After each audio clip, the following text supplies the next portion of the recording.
Well, hello my friends. Today I'm just sharing a lot of bits from my life this past month, some DIYs, some decorating, and some homemade bread.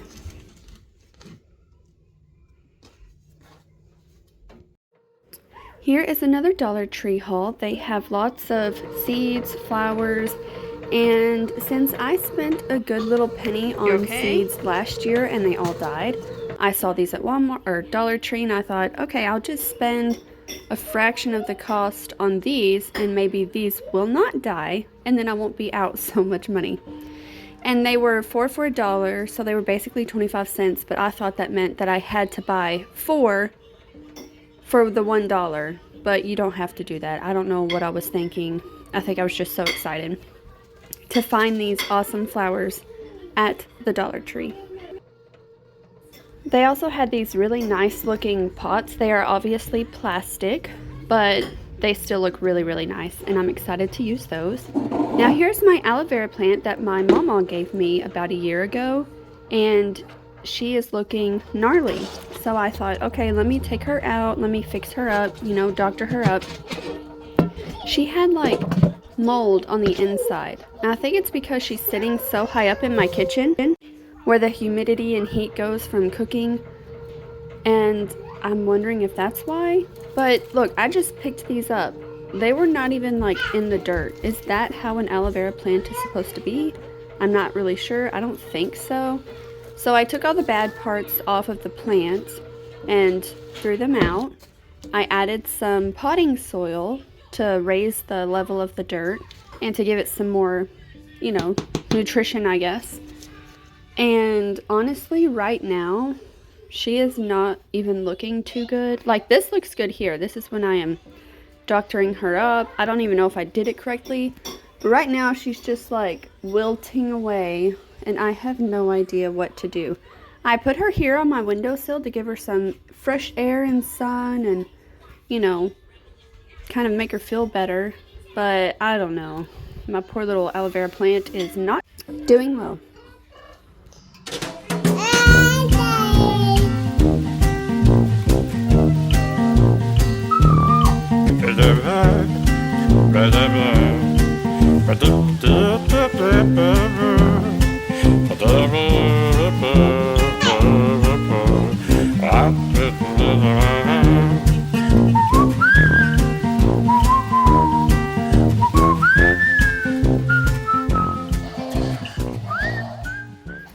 That is my new sink station that I have.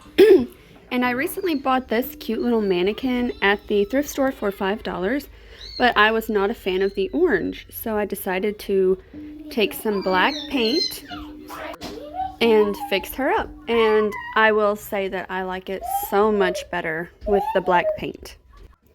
I am thinking of setting her on my dresser by my jewelry stand and where I keep my perfume and things like that. And I'll probably drape like a necklace or two over her. And just to give it a little, upgrade to my space. If you have an idea of what I could do with this, please let me know below. I might even use it in my kids' playroom makeover. Next, I've shared this little pot with you before, as well as this tree, but I put them both together and it was a little wobbly, so I stuffed some tissue down in there to keep it from moving around, and it worked wonders. And I bought some moss from Walmart, 2 different types, and I decided to use the greener one on the left, and I'm just going to hot glue that down onto the top. Since I did buy this from like Hobby Lobby, I'm not too worried about it. I don't like the black on top. And once I added the greenery, it gave this a whole new look. I absolutely love it. Now, I didn't hot glue it all down at first. I laid out the moss where I wanted it to go, kind of filled in the blank spots, and then I started hot gluing the moss down. And it worked really great. And I was afraid it was going to like shed and leave a little mess. It has not done that whatsoever at all. So now I just need to find a place for it. I'm thinking in my living room by my piano, but I guess we'll see. Right now it's sitting on my kitchen island. And now I'm just doing what we all do as homemakers, and that is laundry. About every single day I have to do some laundry. I will say I love laundry when I get to watch like a home tour on Homeworthy. That's one of my favorite YouTube channels, as well as I think it's Quintessence. And if you notice, I turned my dining room table to the side. Like it was going up and down vertically, now it's horizontally. I cannot keep myself from moving my furniture around, even if it makes it a little bit inconvenient. When I walk into a room after changing furniture around, I just feel like a brand new person and I'm so happy. I don't know what it is. But this is my kitchen island, and I keep my kids' Play-Doh and coloring in there, and we are getting ready to do a little bit of homeschool. And when we were done with that, I was looking at my space, trying to fix it up for lunch, and I realized I need to move my mantle around too, since I moved my table around, because I'm just not feeling it. It just looks too clunky. Obviously, I need to clean it up and get rid of some stuff. Now, I do think that I like the Maximalist vibe, and I do. I like it, but it has to be coordinated maximalism. It can't just be clunky junk everywhere. And I say coordinated maximalism to my taste and style, which could be different to others. So this is in my kitchen, so it does need to be cleaned quite often. And here I am getting some old petals off from flowers and dusting the frame and just cleaning it up, making it look nice. And if you remember, I bought this picture last year from a yard sale for about $2, but now I'm looking for something else to replace it. I thought about a plate gallery wall, but I'm not sure. And that maroon lamp I bought last year for $1 at a yard sale, and I thought it would go good up there, but I do not like it. So here I am under my mantle finding the outlet to plug up another lamp, and I just have this drop cloth covering all this stuff because it is not pleasing to the eye. And it does make it a little inconvenient, but the extension cord helps out quite a bit. And here's the cute little lamp. It looks so great right here. And the new lighting from this area is just amazing. I love walking into the kitchen when this is turned on. Next, I am trying to style up the space, and I got these in Nigeria on a trip. They're stone, they're beautiful, they're super, super heavy. And I thought having them spilling out of this vase that I got at Hobby Lobby would be super cute. I have a problem with wanting to use every single thing I love in my house, in my living room and kitchen, so everybody can see how cool it is or think it's awesome too. Normally they don't think it's cool, but it makes me happy to see it every day, and it's not hidden away in my bedroom. Next, I'm wasting my time making some spring, I don't know what to call these. I saw them at Hobby Lobby. It's like basically some lace tied around a dowel. And Hobby Lobby was selling them for $12, and I was like, what in the world? I thought I can make those with more lace and even better quality. So I decided to try my hand at making some, and I put them in my booth for $5 each. And I thought these are going to sell out in like hotcakes. These are going to be gone. Not one has sold. So, I don't know. Anyways, I added these two masks on either side of this window in my living room. They are also from Nigeria. And this tapestry was given to me by my, she's like an aunt-in-law. And I love it so much. And sorry for the up and down, but I bought this at the thrift store for $15. It was an antique print. I should have gotten a closer up for you, but I did not. And this that I'm showing you now, a lady from church gave me this frame, and I thought I can change that into something different. So I took the glass off and I painted the edge white there that you can see. And I have some sheet music from the thrift store that I taped to the back because I love dimension and texture. And then I took some dried florals from Walmart and taped those to the center. And I don't love it in that spot, but I love it nonetheless. And I think I'm going to move it to my laundry room. Now here's my couch. It has a lot of spots on this side. So I thought I would cover that up with a cheap rug from Walmart. This was $10 and I bought 2 of them. I did not realize that these were runners when I bought them, which happens to me a lot when I use the Walmart app, but nevertheless, I just tucked it into the side here because the side table is so close to my couch because our house is so tiny. And then I just took the excess and put it under the couch cushion. And so far these have stayed in place and I have not had to fix them or anything like that. I'm not sure if I like them on the side of my couch. I feel like it looks like, I don't know, early 2000s, like couch covers, I don't know. But I like the print, I like that it's muted, and I like that I am trying to protect my couch. I have tried to clean the couch and get the stains off, but it just nothing has worked yet. So this was my grand and budget-friendly idea. Another budget-friendly idea is from Walmart. I bought these hand towels. They are Better Homes and Gardens, a pack of 3 for like $7.98, so like $8.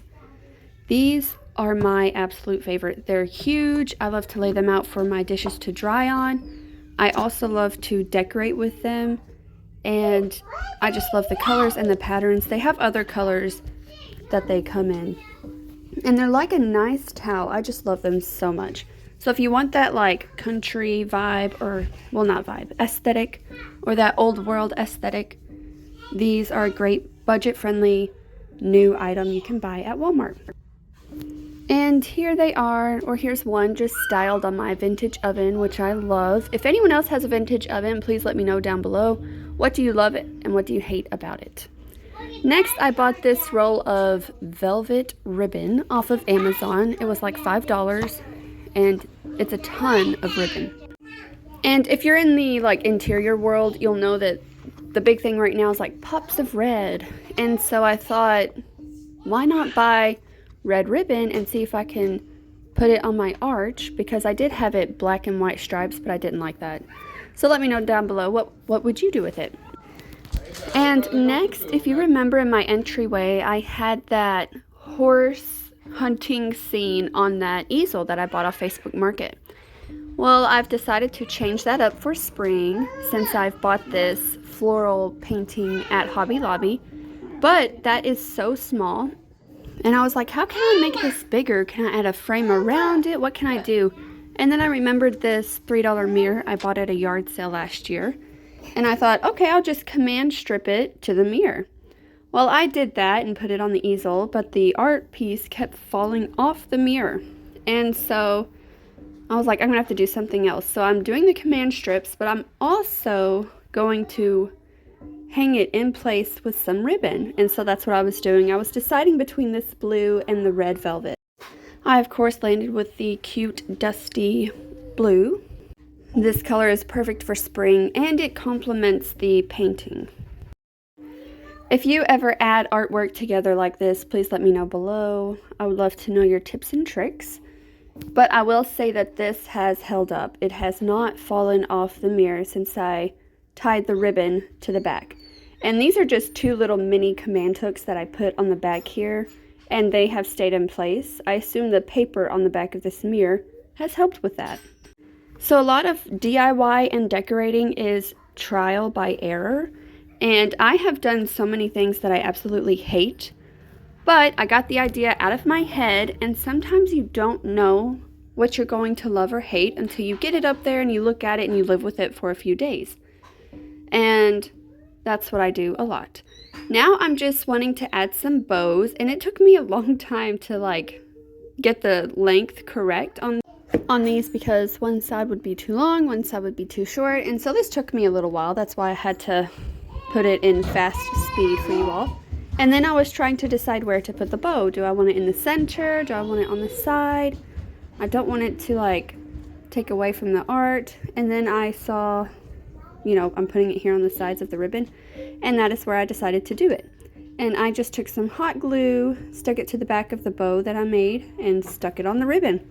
And it has held up, and I love it. I said it gives it like a coquette style, and you know, Bridgerton's about to come out with a new season, and I watch it on VidAngel, and it's just, I love it. I love that era, I love that style, and it's just so cute for spring, and I love it. Next, I bought a box of plate racks off of Amazon, and it came with the holders and the rubber pieces you can stick on the the holder right here to keep it from damaging your plate. So this was a great deal. I believe it was like 16 came in a box and it was $12, or 12 came in a box and it was $16, something like that. And I have these 4 matching saucer plates from the 1800s that I absolutely love with all my heart. I love the colors. Everything about these I love. If there was a fire, I'd be ripping these off the wall and throwing them out the window so they would not perish. I have my husband helping me hang these up. I wanted them over this mirror. If you recall, I bought it at Sam's Club. And I wanted like a little plate gallery around it. I want a gallery wall around the mirror nonetheless. And I'm trying to figure that out, but it takes time. So I know I want these plates on the wall. Now this strand of pearls is faux. It's from Amazon. It's like a roll ribbon of fake pearls. And I tied those around the plate rack and knotted it at the top just to give it some more, you know, that extra maximalist step. And I hooked them onto the plate holder, and I just took some hot glue from a hot glue gun, obviously, and put that on the back of the knot, of the pearl knot, and stuck it to the wall. And I don't believe this damages the wall. It usually just comes off pretty easily, and it's, you know, nothing worse than a hole in the wall from a nail. And here's my husband helping me. I always call on him for my projects, and this day I had quite a few projects. So here's the painting I bought at the thrift store for like $3 2 years ago. I hung that above the mirror, and then I have the 2 plates flanking on either side, and it is so cute. I love it so much. Now I'm thinking, should I add more plates? Should I add more pictures? Because if you see the wall mural, you can see where it ends above and to the side. I should have just done the whole entire wall, but at the time I was wanting to trim it out, and I tried that and I absolutely hated the way it looked. So I took the trim down and I tried to touch up the paint up at the top to give it a more crisp look, and now I'm just stuck. And you can see here on the side to the right, there's just a big blank space, and I'm just unsure of what to do. So if you have any tips or tricks or ideas, please let me know. I also hung my husband's sword up at the very top right. You can't see it now. I hung that above our door, and it's so cool. He was afraid it wouldn't look good, but it does. So thank you for watching. Please like and subscribe for more, and I'll see you next time.